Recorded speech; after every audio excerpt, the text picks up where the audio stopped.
Hey, what's up, guys? Today I'm going to talk about a little bit of a more deeper topic. It's something that I think requires the industry itself of video games, the developers and whatnot, as well as the players to really, really consider because it's actually something that is important in our society.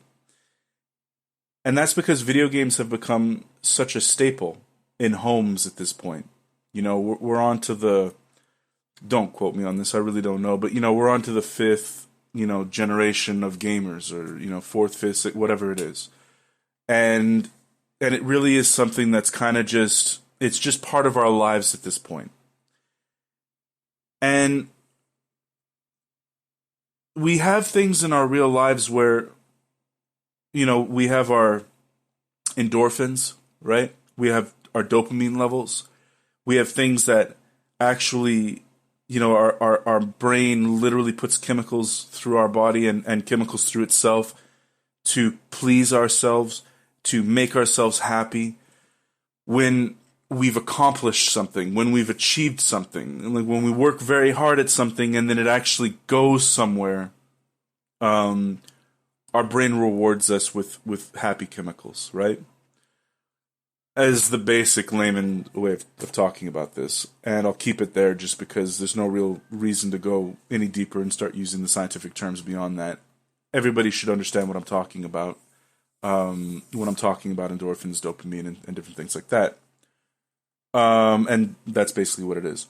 So when your brain sort of gives you this candy, right, you can have or let's rather call it food. When your brain feeds you this chemical, you can have the junk food version of it, or you can have the gourmet meal, version of it.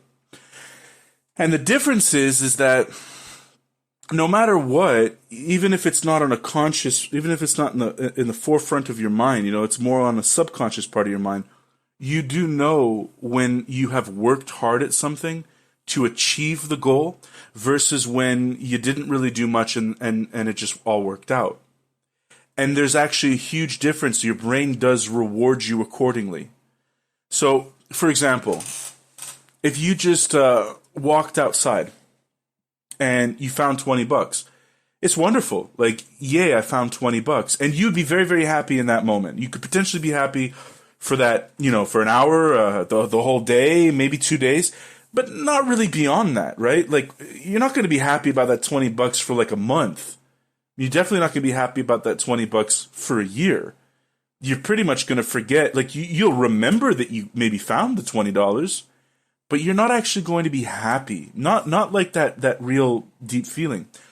Now, if you did something that you worked very hard at and this earned you $20, right? Let's say you worked very, very hard on your art for a very, very long time. And then all of a sudden you went and you put it up and you're very shy about it and kind of concerned. You're putting your art out there for the first time. It's like a painting and you're not sure how people react. And you're like, well, I'm going to put it out there. I'm going to ask for $20. And somebody gave you $20 for it. Man, that high that your brain would give you at that point would last a lot longer of a period of time. You could remember that months later. And it still affects you. Because it could actually at that point, drive you to do more. Finding $20 won't drive you to do better at something. You just found $20, sure, it made you happy. It's like somebody telling you a joke. When somebody tells you a joke, it doesn't make you want to work harder. It doesn't make you feel good about your life when someone tells you a joke. It just makes you feel good in that moment.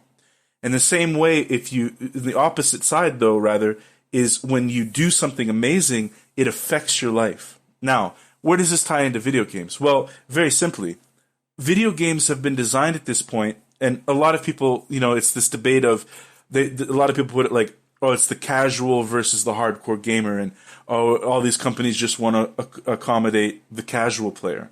And that makes sense monetarily speaking, because of course the company wants to make as much money as possible, so they would need to make the game as accessible to as many people as possible, right? Not everybody's going to play as well as Tommy over there, who just fucking does 1,000 APMs. So this makes it that they're arbitrarily rewarding you for nothing, right? Like, you don't really have to do much. And a perfect example, again, and this all came about again because I've been dealing with like a lot of Blizzard stuff recently because of the BlizzCon and different announcements, Diablo 4, and my thoughts on this stuff and whatever. And it's got me to sort of think about things that I've thought about Blizzard for a long time as a company, things that they've done as a company over the years. And it's not just Blizzard. Many, many companies do this exact same thing, but Blizzard is sort of like one of the leaders for a lot of different things. They're such a huge and influential company. A lot of companies almost like, whether or not they'd want to admit it, sort of look up to Blizzard because of how much money Blizzard has made. They created a very good blueprint to make a lot of money. But at the same time that's happening, the video game industry is actually influencing our society more and more and more and more every year that passes.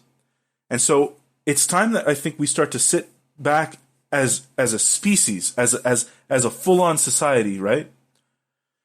Not just the developers, not just the gamers, but as actual people, and realize, look, this is a very important part of our lives at this point.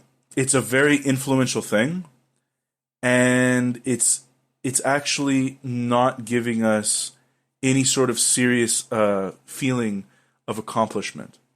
The dumbing down of games can actually lead to depression. That's a pretty bold statement, but I mean, like 100%, I'll stick by that statement until I be completely proven wrong through actual studies. And you know what? I'm 100% positive that if they studied the relation of this, if they haven't already, they would find that this is what is going to happen. Because we already know that this happens through other means. We already know that this happens through drug abuse, for example.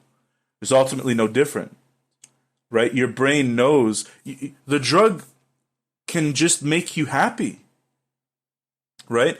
It doesn't necessarily have to make you trip out like LSD does or whatnot.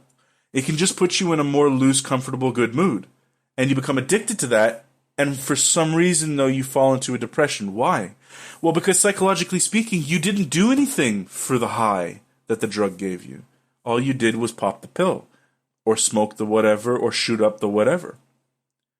You didn't do anything for that. So there's no longevity to this. It literally, the drug is only dipping into the candy bowl. It's dipping into the junk food section of that chemical, and not the gourmet meal. The gourmet meal is only achieved when other factors are in place, such as the amount of effort and time that you had spent on something so that you know that you truly achieved a goal.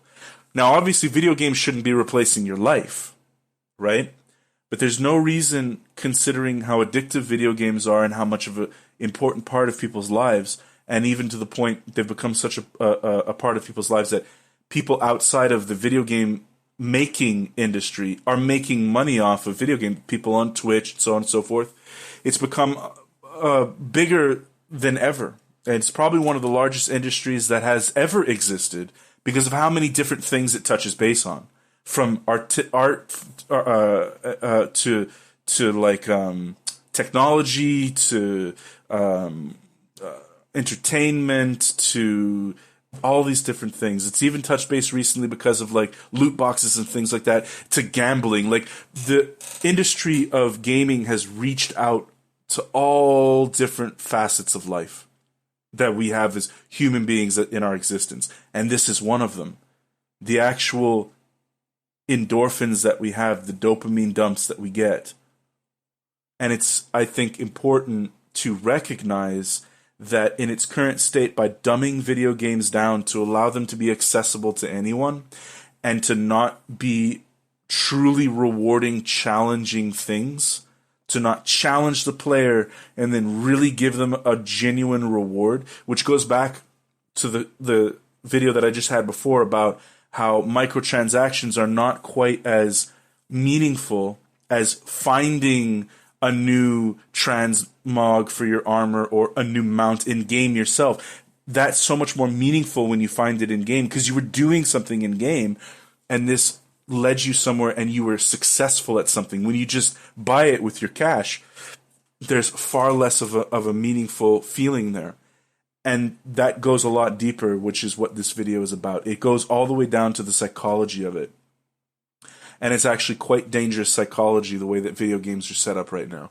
You can't just put games down to the lowest common denominator and just hand out awards. Literally, you get a gold prize, and you get a gold prize, and you're in first place, and you're in first place, and you too, you know.